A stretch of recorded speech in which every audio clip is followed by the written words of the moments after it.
Good afternoon. Good afternoon. Welcome to Theology Tuesdays, the final one on this series on Renita Weems' Listening for God. I am the Reverend Brandee Jasmine,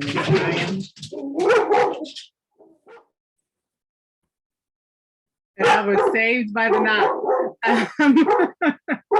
And this week we are going to be looking at Dr. Reverend Habersham. Can you take this over till the dogs stop barking because there's somebody at the door?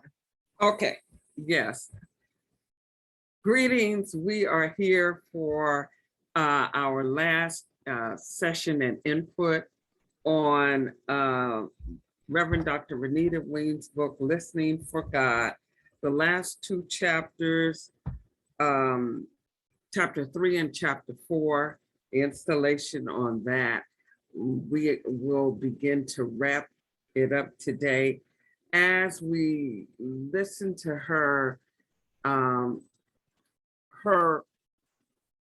definition on listening for God. And as she goes through several very personal stories in her life and using those stories to tell us or to help explain to us her thoughts on listening for God. Reverend Brandee? I'm sorry, y'all. I was supposed to start. And my son's medicine got dropped off. So this in these two chapters, we're doing both of them today. She begins and ends with the line, "Behold, I show you a mystery." And really what we're talking about today is the mystery of God's presence and how she finds it and the theology that's wrapped within there.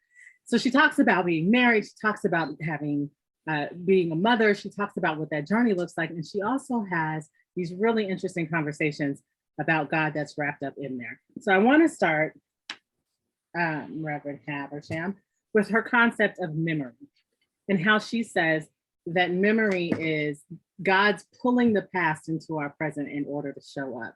What did you think about that? I love the way that she fleshed that out. I love the way that she talks about some very painful memories and some memories just of encounters that she's had with people.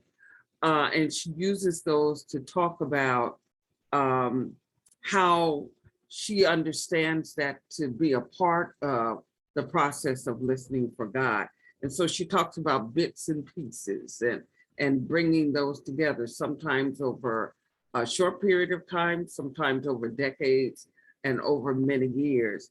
When I read it, I remembered one of the old songs that they used to sing in the church, one of the old hymns, by and by when the morning comes, we'll understand it better by and by.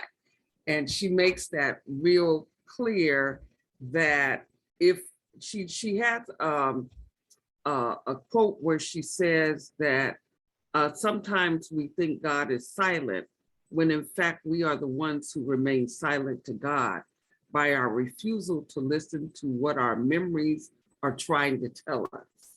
And sometimes we disregard our memories because they are too painful. Sometimes we disregard our memories simply because we don't want to, and sometimes we don't even think they have any importance. And she says that when they keep coming up, it may be God's ways of trying to get us to hear through our memories as we begin to hear what is God saying, or what was God saying then, and what is God saying now. And I think that's part of what I appreciated about that particular conversation that she was having there with herself and with God and with us, is that not only do the memories draw us back to where we were, but where God was then for us. And so not only can we remember what we were going through, but we can remember what God was saying then, and with the anticipation that God will speak now. I had marked on page 133, remembering the past, thinking back through one's mother or father to restitch one's own life. Returning over and over again to a memory that can't be escaped is a blessing, says Frederick Buechner, because it offers you the second, third, fourth, fifth chance to bless the past through memory and be blessed by it. If you're luckier than I was, it won't take 30 years for it to come to you. But if you're anything like me, you'll be happy to know it's never too late to run your finger over the seams that unite the patches of experiences you've had and finally see the way those experiences have been woven inextricably together by a master weaver who was all the while quietly and unobtrusively fashioning a self for you, unbeknownst to you. And what I appreciated about the way that she articulated that was how she understands God to be at work within her life and within our lives, right? Like God is piecing us together and reminding us that the pieces that we thought we left behind because of trauma, the pieces that we thought we would never recover, they're still there. And we don't have to hold ourselves together, that God is the one who holds us together. God is the master weaver. So even when we think that we can't necessarily hear from God in the ways that we're accustomed to, right, if we can just acknowledge that those pieces are still there, then maybe we will have the opportunity to hear from God in that way, is what I'm getting that she's saying. What I did, though, also want to point out in this is the prominent role of experience for her. exactly. That it's not just, oh, I experienced God in this way and therefore, it's for her experiencing God, her experiences of life are meaning given, right? Like she derives meaning from her experiences and she sees meaning within them, and they provide a lens through which she sees other people's experiences and even God. And I think because of our conversation and the fact that we come from two vastly different generations and bring our own experiences, it was helpful for me to read her say that about how experiences even color this conversation that she's having here. What do you think? Yeah, I appreciated her saying it took me 30 years to figure this out. Hopefully my writing means that it won't take you 30 years too. You know, and so I appreciated her being able to look back. You know, much of life is about reflection and looking back and then understanding better by and by. And so is she, and I appreciated the fact that she shared it with no regret. You know, it was not like, oh my God, it took me 30 years, you know, da, da, da, da, da. It was like, okay, and so now I'm passing on this information to you for hope that it will not take you 30 years. She said, but even if it does, then it is never too late. And I really appreciated how she articulated that.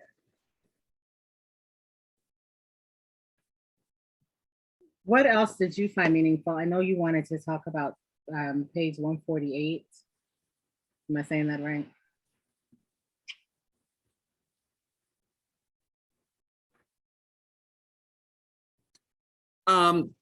She has I'm quoting from her book on page 148. Part of the reason we completely miss both God and the message is that we expect God in lofty places. And I laughed when I read that because I am remembering that many times we expect God in lofty places because we've been taught to expect God in lofty places. And so, and she also says here, God shows up only where silence is cultivated, solitude is appreciated, abstinence is the rule we're told, not while we hold a frail body steady as it stoops over the toilet or amid noisy children, or as we're driving down a busy freeway. But the lessons of holy women run counter to such a claim, and we have missed them. That I love the way she talks about stooped over a toilet. Like God can speak anywhere, and God is continuously speaking. And we have been taught about the lofty places, but not to listen for God in our everyday experiences and our everyday living and our everyday mundane moments that we have not been taught that we can hear God in those places. And I think it's because of how we consider God too, right? Right. Like we especially when we're talking about the incarnation and Jesus, that God breaks through our ordinary existence and interrupts it and pauses it. So we have to find those spaces that God can come in and disrupt everything. And not so much that God comes into the midst of our ordinary, our real lived experience and speaks to us while we're living.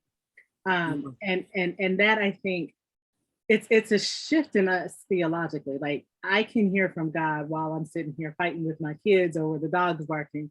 I can listen for God without interrupting my life. And what does that mean for who we are before God, that we don't have to be interrupted in order to have a relationship with God? Right. And I think that part of what she is helping the reader, or at least for myself, to understand is building relationships come in all forms. And it is not I jump into relationship, but she is helping us to understand we build relationships. And it comes through every nanosecond of our lives. We're continuously in relationship, but we have to be intentional about building relationship. And see, now that makes me want to skip all the way to the end of chapter 4, where she's talking about this man from Texas who decided that he was in a relationship with her, even if it was just a friendship with her, based upon what he read of her in her books. And how we sometimes, how maybe not even sometimes, we decide what our relationship with God will look like because of what we read in some book, right? Like, yes, it's the Bible, but it's a book. And we decide that this is what our relationship with God must look like. And we don't do the hard work of developing that relationship. So can you talk a little bit about what that hard work of developing the relationship looks like, or what it is? The hard work, and just kind of bring back for people who may not have had a chance to read, the story of the man who would become a big fan of hers from reading her books and loving her books, decided that he was in relationship with her. He had read her books. He knew all he needed to know. So he emailed her as if he was her best friend. And when she did not respond the way he thought she should have responded, he got angry. Our relationship, sometimes, I believe we've been taught that when we read what we read in the Bible, which are other people's experiences, then we believe that that ought to be our experience also. And so that I ought to be, I'm in relationship with God if God speaks to me this way. I'm in relationship with God if God shows up this way. And what she is saying is I'm in relationship with God when I can honor the experiences that I have, good or bad. Because she says that the God I met in my teen years and that the God I met when I was first in college is not the God I know today. But it is, she said, I don't get that tingling like I got back then. But it is whether God shows up again or not that way, I'm still in relationship with God. So we have to be very intentional about molding our relationship through our own experiences. And that's where I think that the theological thread has to be woven a little deeper, because we've not been taught to be in relationship based on our experiences. We've been taught to be in relationship based on the experiences of others that we have read. And I think that that's where we get into the problem of, if you don't do it this way, you can't be right. If it don't come this way, it didn't come the right way. Is that we lose and cannot capture the whole thing of personal relationship when my personal relationship is based on what somebody else's experience is. And so we have to be willing to sit in the silence, but also in the everyday movement of life, and know that God is speaking to us. As I walk down the street and see a rose and my eye catches the rose, there's a message in that rose. You know, it may not come right then, but it's going to come through. And I think that's the part about this that I like, is how she's interweaving that the concept of authenticity and vulnerability, and the need for us to be completely who we are in order to understand who God is for us, right? Like, God might not have the same relationship with Brandee that he has with you. Like, God might speak to me in really overt tones and say, you're not getting it, you need to go write it on your hand, actually go get a tattoo, in a way that God would not do with somebody else. And I think part of what we struggle with as Christians is that we expect God to talk to us in the same way that we read God talk to Moses, or in the same way that we read God talk to Jeremiah, right? Like, I'm still waiting for those skirts to fill the temple, like Isaiah saw.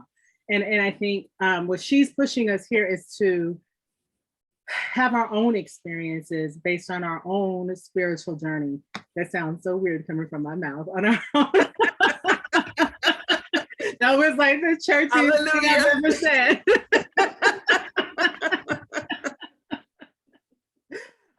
But I you are so right.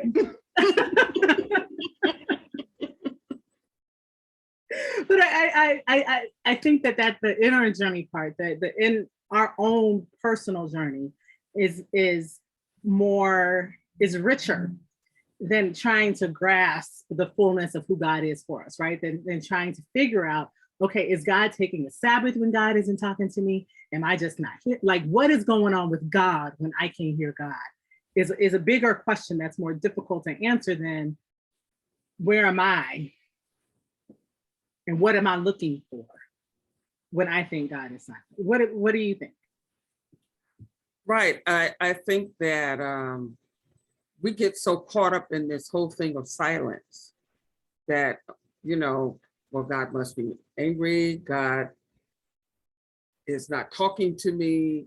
And it's based on other people's ideas that it is even in the silence when we become comfortable with the silence. It's like, but we've been taught we're in a noisy world. Mm-hmm. We've been taught that noise is the way of the world. Faxes, emails, texts, there's always something. There's always some type of noise, so that when it slows down and there is this still quietness, we've been taught to be very uncomfortable with that. Yes. Very uncomfortable. And so being uncomfortable with it means that I can overlook the fact that there is love in God's supposed silence. We've also been taught not to reflect back on our past and reflect back over our lives, because as she talks about it, weaving this patchwork together is looking back over the stitches of our lives and understanding a bigger picture, drawing from there, that brings me into a deeper relationship with God, because then it's like, oh, wow, really? So you were there and you're here now. And it's a deeper relationship. But because I've been taught that silence can be bad, then if God is not speaking the way that I think God ought to speak, then that's bad. I want to read a few quotes, and I was looking for that one that you're alluding to, and I don't know if I can find it, but a few quotes from a few different pages, so y'all bear with me. So I want to read from 148 again, and then I want to flip forward to 174, and then to 186. So from 148, I want to read the beginning of that paragraph, the final paragraph. God speaks to us through the stuff of our lives and through the stuff of other people's lives also. We hardly recognize it as God when it takes place, and rarely are we able to decipher what, if anything, it all means. And then 174, that is faith, I suppose. Learning how to live in the meantime, between the last time we heard from God and the next time we hear from God. And if during that time we have an insistent sense inside that we are being asked to forgive someone we never meant to forgive, to trust a stranger, to open our heart to someone or something we would normally shut ourselves off from, to give up our right to punish those who have wounded us, then that is quite likely the beginning of our long-awaited encounter with God. When God does appear, if ever God does again, it will be to leave us with not with an intimate knowledge about God, but with a painful, exquisite insight into what it means to be human before a loving God. And then on page 186, we would rather God strike us with lightning or make our car swerve around in the middle of the street for no apparent reason. Now that's a communicating God, we think to ourselves. But for God to be in the shadows, inviting us to be vulnerable, to let down our guard, to relax, to trust the moment, is for God to be more than, I want to put it just there, to be more than just accessible. God has become demanding. It is not enough to pay attention to what you are doing. You must pay attention to yourself doing what you are doing. Mhm. And for me, when I read all of that put together, I think that the goal that she's trying to push us towards is to see ourselves growing and to see our understanding of who we are growing, not just to be able to locate God, right? Right. To develop within ourselves the possibility for hearing from God, for hearing God, for having a relationship, like you were saying, with God, and for even journeying with God without having to cast aside our everyday, without beating up on ourselves when God don't come the way we think God should come, right? Like it's not that God is angry. It's not that you've done something wrong. God is trying to shift you and move you into a new place. And so what does that mean for us? That God has said, where you were as a teenager and where you are now as a mother, professor, wife, aren't the same place. I can't talk to you in the same way. Right. And how do we take what she's said and apply it to us? I guess it's my question for you. I see Reverend Aisha on, and I see she's got her book out. Would you like to jump in on the conversation?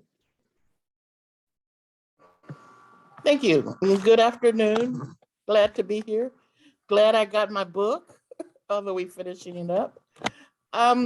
One thing I was thinking about, this was 2 weeks ago, we talked about how we have certain guidelines on prayer. And then as she talked this week about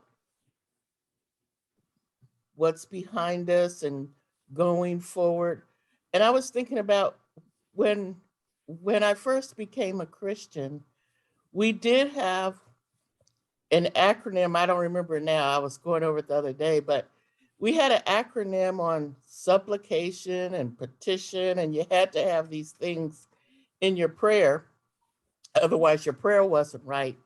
And I've talked to a few people these past couple of weeks, and now people are setting up like almost like a shrine in their house where there's a certain room where they, they have the altar and everything. And I was like, God doesn't require all of that. God requires, I like the quietness that we've talked about today, and how it doesn't matter if it was 30 years ago that you got it or today you got it.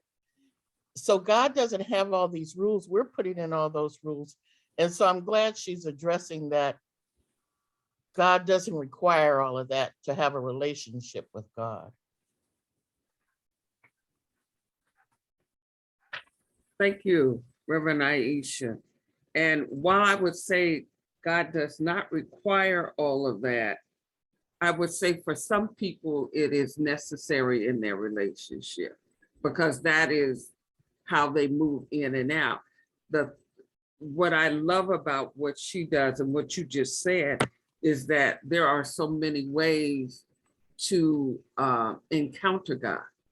and to continue to build relationship with God. When we are being authentically ourselves, we build the relationship. I love what Reverend Brandee said a few minutes ago when she said, God may have me tattoo it on my arm so I can see it, and yet that may not be the way it happened for me, but it doesn't mean that her way is not authentic. It does not mean that your way is not authentic. It means that we are authentically individual and that Yes. God comes to us in the way in which God can reach us. I think about many times, particularly now as a grandmother, that there are ways in which you talk to a baby when a baby is first born. Then there are ways in which you talk to a toddler. And then there are ways in which you talk to your children, especially now that my younger grandchildren are getting older. We're having different kind of conversations, using different kind of language and a more broader vocabulary. And then there are ways when you talk to people when they're individuals. So the same way that God talked to me when I was a teen or in college or in my younger years, it is a different type of conversation now. For me, it's a much deeper conversation because as my relationship with God has deepened over my recognizing my experiences and allowing the memories to begin to speak, learning how to allow the memories to speak that now begins to put the pieces in the tapestry together and how God has been speaking all along.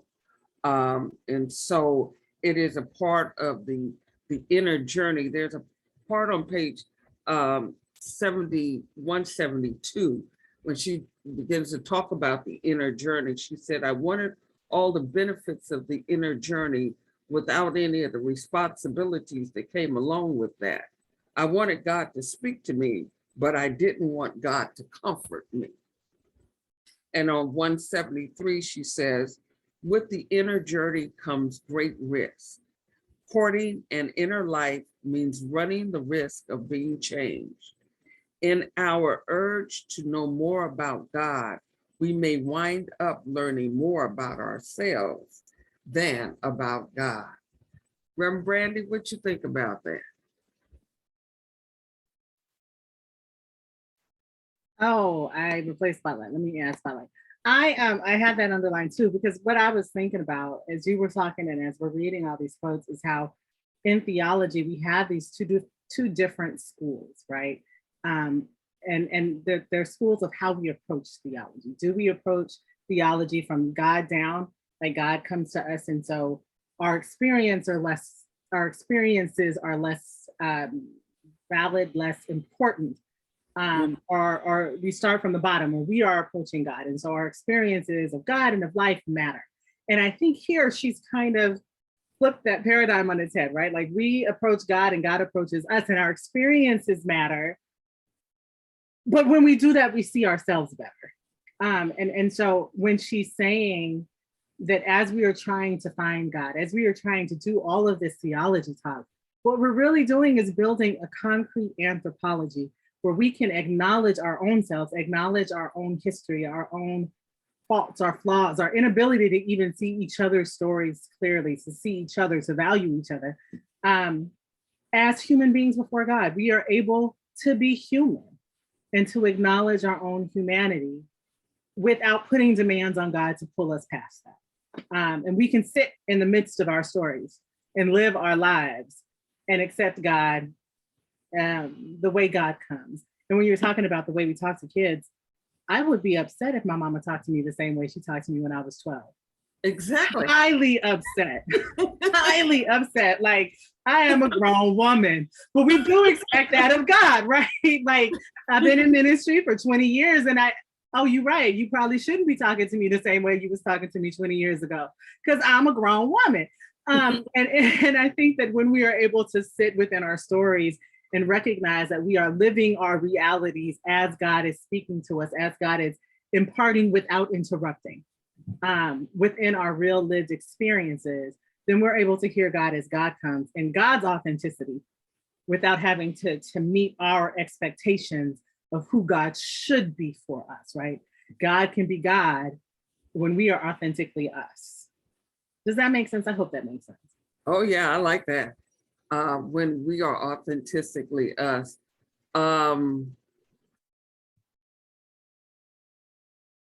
As you were talking, I was thinking that when we realize what it means to be human before a loving God, when we are allowed to be human, our humanness is what taps us into the wonderful grace of God. And when I am fully, authentically okay with being human and no need to be divine, it taps me into the power of grace, mercy, and God's love.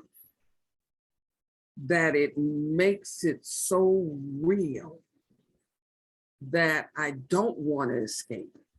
I don't want to make it be anything else.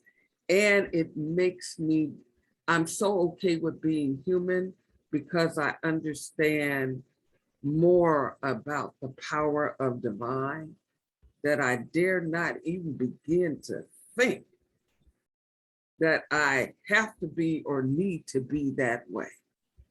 And so it is recognizing the humanness of who I am and the divinity and power of who God is that brings it all full circle for me and goes, wow.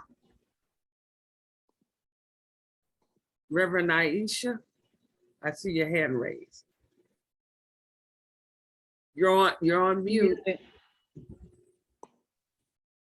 Well, I had a question about intercessory prayer because we haven't really talked about, like we talked about being a teenager and God talking to you, or a young adult and God talking to you. But what about when you're a teenager, young adult, and you out there in the world and you've kind of forgotten your way, but your grandmother and your mother or your father, other people are praying for you.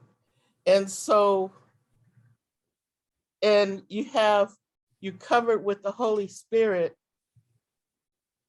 So how do we add that back in we're listening for God, but we really not, because we out there in the world and we enjoying it. And we're not trying to be under God's blessing at the moment. So how do you explain the intercessory? How do you wrap that in there? The intercessory prayer, because I believe in intercessory prayer. Because I know that I am very much a beneficiary of that. I have to believe in it. I don't know that I need to explain it because I don't know if there is an explanation for it, as much as for me, as she talks about looking back the memories, I recognize that, but there's, going back to songs again, Reverend Brandee. Somebody prayed for me, had me on their mind, took the time to pray for me. And thank God that somebody did. I know that God moves in mysterious ways.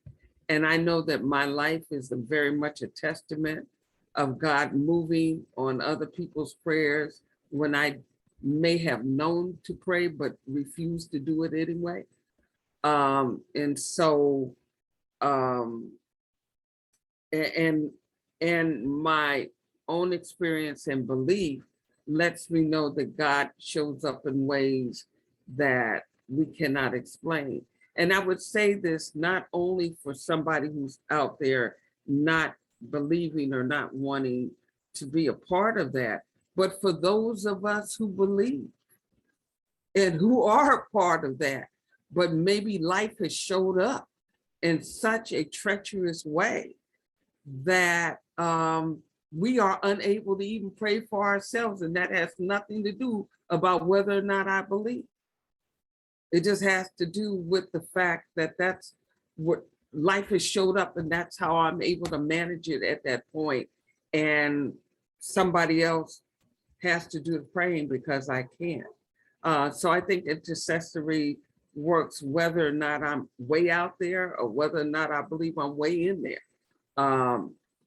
There are times when God places people on our hearts and we begin to pray, and they don't know we're praying, but we may get in a conversation with them and find out that at that moment they were feeling relieved.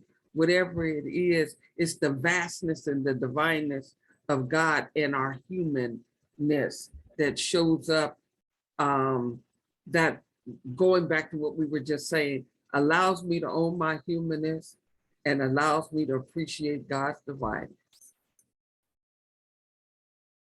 Brandee? And I'm gonna, because I'm not a grandmother, but I know that I live on the prayers of my grandmother, and I got these kids. I'm gonna come from a slightly different angle. I think what Renita Weems would say is, just because we are out there and pretending like God don't exist don't mean that God stopped talking and stopped talking to us. And that even when we're not listening for God, God still speaks. And that part of the blessing of intercessory prayer is that other people speaking to God means that God can speak back to them about us. And that God is being heard on our behalf. And I want to, for example, I tried to do a Reverend Carolyn Habersham. I got mad because something didn't go my way. And I was like, all right, God, I'm not talking to you right now. And God was like, Ann, I'm not going to shut up because you shut up. What's that got to do with me? And so, I had to preach that Sunday because that was part of my angst. And so I think that sometimes, and I think this is Renita Weems' point, sometimes we think that God has to be on our schedule, Right. That God behaves according to our behavior. And that when we are out in the world, that when we are doing what we want to do, when we are doing our own thing or whatever, and we're not in the church, that means that God is not with us too, because God is in the church. But this is Brandee. Frankly, I don't know that God goes to church. I believe that there's more God out there with the rest of us walking, because that's where God is needed most, right? Like God, we need God in the streets more than folk who are in the, I don't want to say more, but differently than the ways that folk who are in the church need God. So I don't know that there's a way that we can escape God's presence. And I believe in intercessory prayer. And so I don't do the, well, they're out there, God ain't with them, so we got to pray. No, God's with them. And that's a prayer that they recognize that. One of the things, just to back that up, that I want to read is on page 199. That second paragraph, Reverend Habersham, the one that you liked. Mm-hmm. And I'm gonna read it and then I'm gonna let you talk about it. God speaks through burning bushes to get our attention so as to never have to speak that way again. I'm sorry, let me read it with her emphasis. God speaks through burning bushes to get our attention so as to never have to speak again that way. Perhaps it's when we confuse God's intervention with God's intention that we set ourselves up for years of fist-raising questions. What did you like about that, Reverend Habersham? Well, I'm going to go back a little ways to 198 to bring myself back up to that.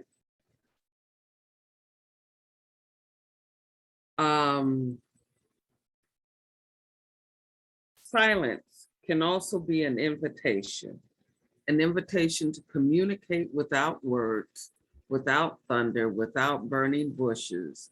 In an age addicted to words, when memos, faxes, post-its, emails, announcements, flash bulletins, cell phones, and news make talk cheap and easy, it's frustrating to be told that we must not rely on words, direct speech, that is. The burning bush was an invitation to be weaned off burning bushes, to come closer, to stay a while, to learn idiosyncrasies, to commune. And then God speaks through burning bushes to get our attention so as never to have to speak that again that way. I'm not going to say we all have our burning bushes experiences. When we are able to recognize our burning bush experiences and recognize the impact that it had on our lives that moment. I have had mine. And as she says, God did not have to speak again that way. Got my attention. I was clear it was God. I can say that I choose to be hard of hearing. There are times when I do. I don't do it as much anymore because I understand just the boundaries of that. But at a time in my life where I was not trying to hear, there was the burning bush experience. God has never had to speak that way again, because there's something about the burning bush experience that makes God so real. It makes you back. And for me, it made me back up. It made me back up, turn around, and go in another direction. Like, okay, that's real enough for me to understand that God is real. And so then the direction and the path that I took at that point was trying to see if God was going to speak that way again, but not needing God to speak that way again. Wanting to see if, like she said, the spine tingling, wanting that again, but not needing it to happen that way again, because that time was so real that I did not doubt it anymore. But then she goes on to say, perhaps it's when we confuse God's intervention with God's intention that we set ourselves up for fist-raising questions. For some wintry types, as Martin Marty calls them, there was never anything else other than silence. There's no memory of God having spoken so thunderously. A nudge was all there was, but whether there was a yank or a nudge, the fact remains that once you strike out in the direction of the pull, you'll rarely feel the pull that way again. So you don't feel it that way again, but you know it's there. Reverend Brandee? I was waiting for you to finish that, because the invitation is to take time to get to know the one yanking or pulling enough so that it will be enough simply to be in each other's presence, enough to know that the other is in the room or not.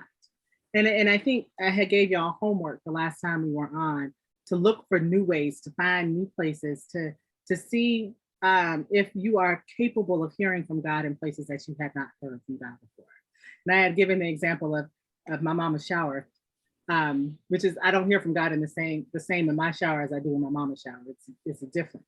And how if we really need to hear from God, we go take a shower in my mama's bathroom.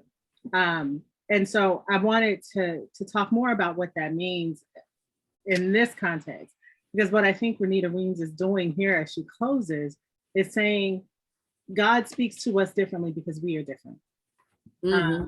And if we are looking for the same, then we need to back up and rethink our relationship with God after we rethink who we are. And there's a lot of self-examination in this inner journey, as she calls it, a lot of self-examination in the spiritual journey to be able to recognize our own individual growth, our own individual journey, how we are changing and growing in the ways that God is shaping us and moving us. In order to be able to hear, to recognize God's presence or God's absence. I want to talk a bit about how she talked about that man on the plane with her. She had a flight to England, and I don't even know what page that's on. She had a flight to England, and she was a 10-hour flight and in coach, and she was in a bed in coach, international flight, on a bed in the seat next to another man who was in his seat, right? And they never spoke to each other, never interacted with each other. And she calls it a loss, a missed opportunity to connect.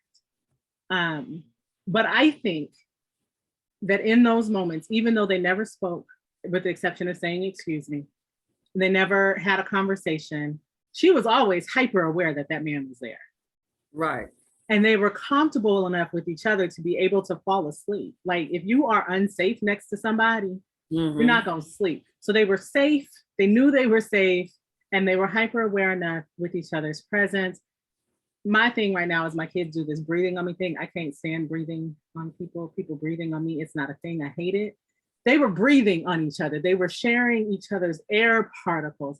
Right. And that type of awareness of somebody else's presence, even without speaking, I think is where she's trying to push us to go with God. And she didn't say that.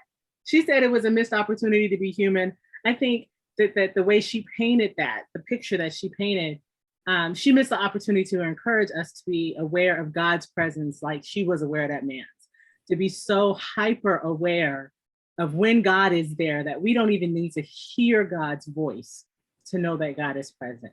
We don't even need to hear God speaking to know that God is with us. And what does it mean? What would it mean for us? And I guess this is my question, Reverend Carolyn. What would it mean for us if we were that hyper aware that God could take a Sabbath, right? That God could sleep and we would be okay with God sleeping in our presence? What would that type of faith look like? For me, that type of faith is like, you know, as you know, I've had several health challenges, very difficult health challenges. And someone asked me the other day, why do you appear to be so calm? And I said, because I wasn't calm when I first started having health challenges. Because I felt like, where's God? Show up, hurry up, you know, and all of that. And I've learned through the many challenges that God never leaves. God is always there. God is always with me. And having gone through several rounds of different challenges, particularly with cancer, and now knowing beyond a shadow of a doubt that I really am in God's hands. So now I rest in a different way than I rested back in 1989, 99, when I was going through breast cancer and all of that. And did not do it. I tell people, yeah, you think you see grace now. There wasn't grace then. But now I rest more in it because I don't need God to speak. I don't need to know that God is there. I know God is there. But those are, that is that fabric and that tapestry coming together through my past experiences that have brought me to the place where I am today. I'm not like Beyonce. I didn't just wake up this way. No, I'm not like that. I grew to be this way. And it was through the challenges and through the changes and through the kicking and through the screaming and through the feeling abandoned and through the feeling rejected and all of those things that today I don't have to kick and scream. I'm clear where God is and I'm clear what I mean to God. And so it is, I don't need God to prove that God is woke. I don't need God to prove that that God can take a Sabbath. I'm fine with that. Because even in that Sabbath, you're still with me. And still got it under control. And she had, when she was talking about memory, she said this line, eventually it comes to you. And while you were speaking, that's what I kept hearing. Eventually, it comes to you. Eventually, you get that you don't have to keep asking God, where are you? Right. Because once God says, I'm here, you really can't believe it. So I want to read from her the very last thing she says in this book, because I think this sums up what she has to say. So listening for God is just like that. Just like the cards her friend sends her, the right ones at the right time. It's a kind of listening that requires you to stop, to be patient, to stay around a while, suffer the quiet, and learn how to listen for God speaking to us through children, through ceremonies, through cycles, through caretaking, through communion, through cards, and through the circumstances of our lives. And I think for us, what she's saying here is that our experiences matter. That what we go through, our circumstances, our real lived experiences, are the pathway through which we are capable of hearing from God, right? Like God is eminently present within our real lived experiences. We just have to be open and willing enough to know ourselves, to approach God authentically, to allow God to talk to us the way God wants to speak to us. And I wanted to lift that up because me and Reverend Carolyn's real lived experiences are vastly different. Vastly different. And yet we still hear from God, and we are still authentically who we are in that hearing. And so I want to thank you, Reverend Habersham, for making me do this.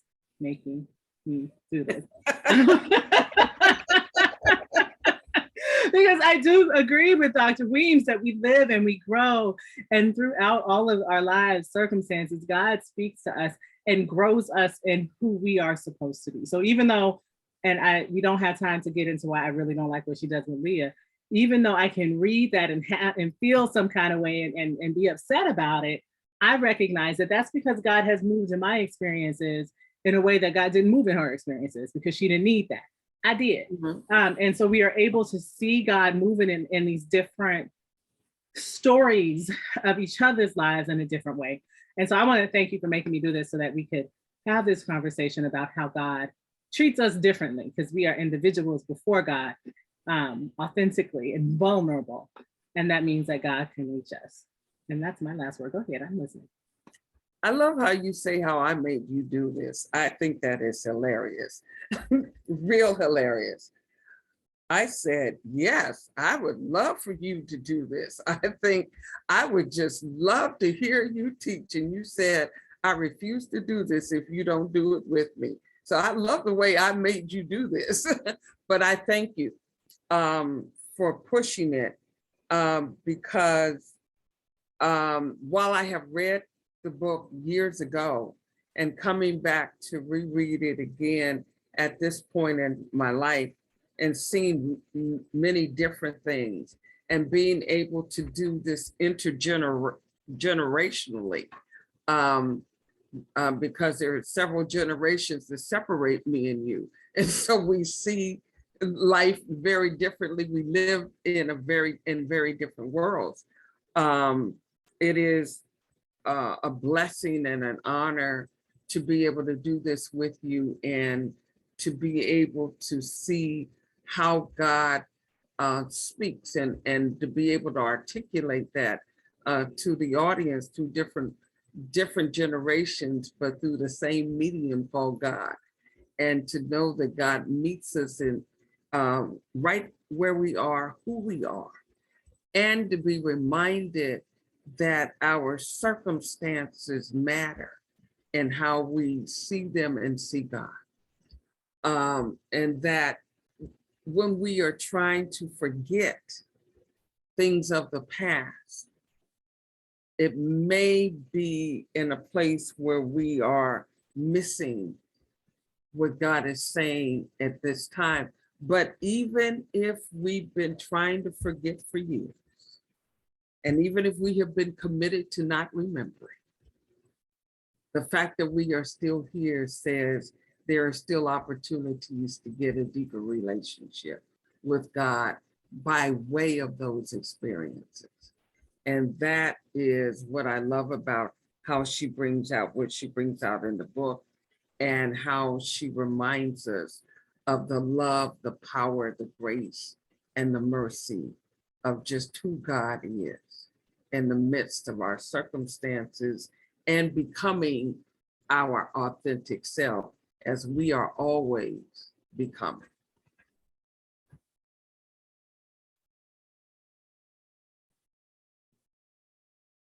You were supposed to sign off. So this is, we've done Theology Tuesdays for a month now on Renita Weems, Listening for God. Thank you so much for joining us during this series. Reverend Aisha asked, what is our next book and when will we do it? Keep a watch out on Keep a watch. There will keep be a watch another out one. and we'll let you know. Because this whole having to put makeup on to pretend like I'm going somewhere thing is for the birds. So thank you so much for joining us. Please let us know if you have any questions. Reverend Aisha, you want to give some last thoughts? I've enjoyed the few weeks that I've been online with you, and I don't think I got an answer to my question. Oh, what was your question? What is our next book? You're right. You did not get that question.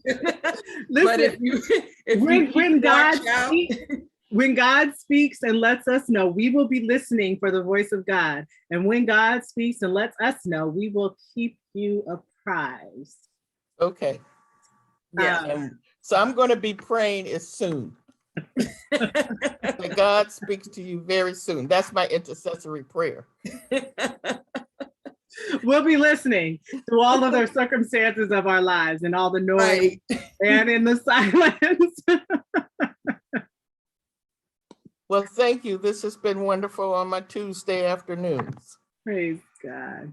I just want to read this. I just see the comment from Reverend Margaret Sims. She says, I have a wind chime on my back porch near my bedroom window. One night I realized I had not heard it. I got up in the middle of the night to see if it was there. God's still there in the silence. Thank you, ladies. Amen. I think that is a beautiful, beautiful comment to end this study on. God is still there, even when you don't get up in the middle of the night to check. Amen. Amen. Amen.